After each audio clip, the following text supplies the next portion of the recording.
Hi, I'm Tyson with Adventure Rig, here with the CamelBak Phantom LR24 skiing and snowboarding backpack. Now this is a winter sports specific pack and it has a ton of features built into it to make your winter activities easier. To start with, this has a couple different options if you're going to be carrying your skis or your snowboard. For skis, you can go A-frame, one on each side of the pack, or you can actually go diagonal with it. Now this loop is great because it actually does store into the backpack. So if you're skiing at the resort and you're not using it, tuck it away. It's one less thing to get caught on the chairlift. Also, if you're a snowboarder, they do provide this strap on the bottom, as well as this strap that's actually hidden up top. It does go behind this flap, so if you're gonna be using it, you can pull it out, stick your snowboard behind it. However, if you're not using it, you can easily keep it tucked away. Again, one less thing to get caught on the chairlift. Speaking of getting things caught on the chairlift, that's something that I really like that CamelBak is doing. A lot of the straps stay tucked away. So for example, this waist belt, it has elastic on it so you can keep the extra strap tucked, as well as the waist belt on the opposite side. While we're back here, we'll dive into the bladder on this pack. So it's a 3-liter, and the LR stands for lumbar reservoir. What that's gonna help do is keep the weight down low. I have a pack from them that is for mountain biking, and again, it is the lumbar reservoir. That really helps. To me, it's a lot more comfortable, especially for skiing or snowboarding where you're standing up. If you have a lot of weight up top, it may throw your center of gravity off. Keeping it down low is definitely nice. If you're in the trees having to turn a bunch, you can feel that. To get the reservoir out, it's extremely easy. It's just a zipper along the bottom, and then you can easily access the reservoir. Now this is one of their updated reservoirs. Other packs that we have do have this, and I love it because it has this nice handle on it, makes it extremely easy to fill, and then this cap quickly and easily locks on and locks into place so you don't lose any water. Once it's full, it's nice and easy to stick back into its home, tuck it away. Also, the hose on this does just clip right in. It's like a quick connect feature, and I've never had any issues with that, leaking water or dripping water. Now, if we follow the tube, it does come right out into the shoulder strap.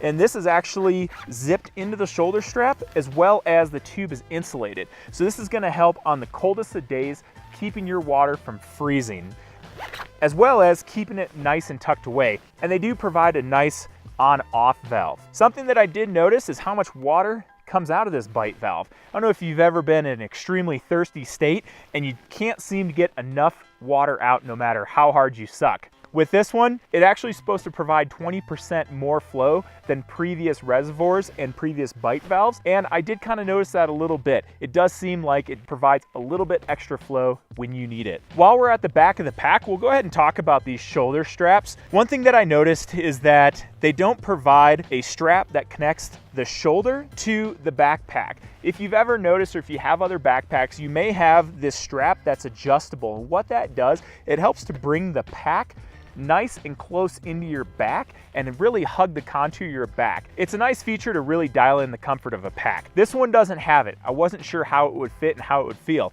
but to my surprise, this fits actually extremely well. It hugs my back and it's really comfortable. No matter how much weight I have in it, or if I have skis or the snowboard on it and it's really wanting to fall off the back of my back, it hugs it and stays conformed the entire time. Also, they do provide a really nice hip belt on this. So if you are loading it up, if you're gonna hit the side country, you're going into the back country and you're gonna throw skis and boards on, you're really gonna weight this pack down. They did a great job of providing a hip belt that's gonna support a lot of weight. And this hip belt does have the feature that I was just talking about, where you can adjust the belt and the pack to really snug it up on your lower back and around your hips. They do provide a nice zippered pocket on one side.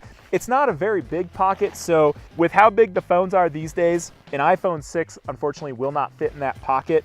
They're just a little bit too big and too bulky, but definitely like a Cliff Bar or a snack will easily fit into that pocket. Continuing around to the front with pockets, we've got a lot. The very outside pocket with the green zipper is a great pocket. This is your avalanche pocket. I like that it has the green zipper.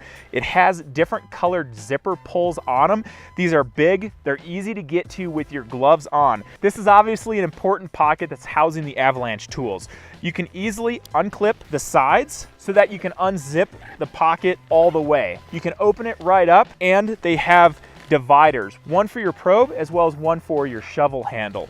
Everything fits in here nicely and it's completely separate from the rest of the pack. You don't want to mix your avalanche tools with, say, your clothing or anything else that you want to bring along on a trip.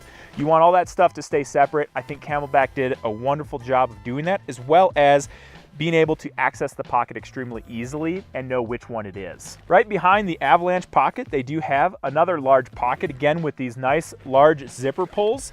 And this one does also open up so that you can easily fold the front down and get to whatever you have in the backpack. We just have a nice puffy coat in here right now, but this is fairly large. You could definitely stick a lot of stuff in here. So things that we usually take into the backcountry would be a small first aid kit, as well as a puffy jacket, so you can throw that on when you get to the top. And obviously, once you start heading down, you're gonna need a place to put your skins. The skins will definitely fit in there, as well as maybe an extra pair of gloves or whatever other items you find yourself wanting to take along in the backcountry. Then we do have another great pocket that they've provided. Right on the very top of the pack, it's actually a goggle pocket. And this one is fully lined, so you can just throw your goggles in there. They don't have to be protected in their own bag. This pocket is gonna do a great job of protecting them. And then on the very front, the last feature that I love is the helmet carry system. It comes right out of this pocket and you can easily put your helmet on the front of the backpack. Again, this is the CamelBak Phantom LR24. I think this is a really awesome pack if you're resort skiing or if you're gonna be heading into the backcountry. They've definitely put a lot of different features in the pack to keep you covered no matter what your adventure looks like. If you guys have any questions specifically about the CamelBak, leave them in the comments section below and Callie and I will get back to you. If you're ever wondering where we are or what we're up to, check us out on Facebook and Instagram at Adventure Rig. Thanks again for watching. I'm Tyson with Adventure Rig.